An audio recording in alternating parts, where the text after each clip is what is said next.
David Kendrick. I work for 24/7 Fire Protection. We've installed the basic system in the building. The basic system is a wet pipe sprinkler system. There are no special hazard type systems in the building, no antifreeze loops. It's all water.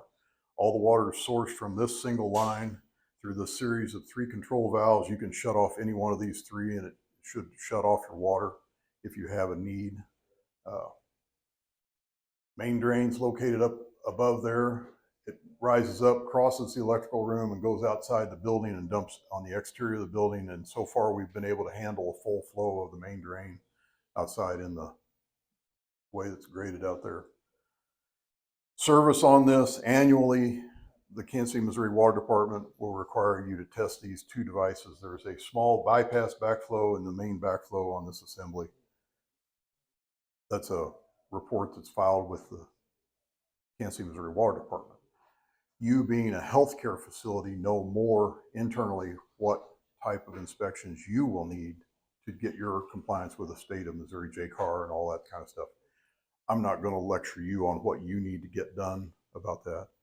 It's just, like I say, it's just a standard wet pipe sprinkler system. It needs to be supervised by an alarm system that's central station to someone who is called to respond if something happens, or if you want to work on it, you need to call the central station and tell them you're working on it before you operate a device and somebody comes and visits you, because they will come if you're on a trouble, they will come on an alarm.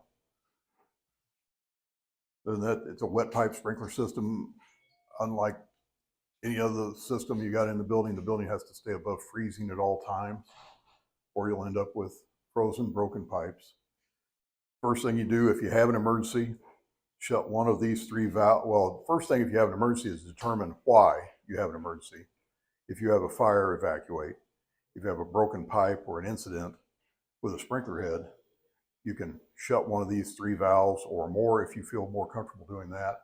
Then you open the drain to get the remaining pressure off the system, evacuate as much out of the system as you can, as opposed to letting the residual pressure go through the broken pipe or the broken sprinkler head. Any questions? David, spare heads. I think you've got a few there. Head supply cabinet.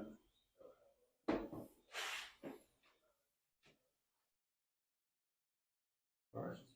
Thank you. Thanks for the overview.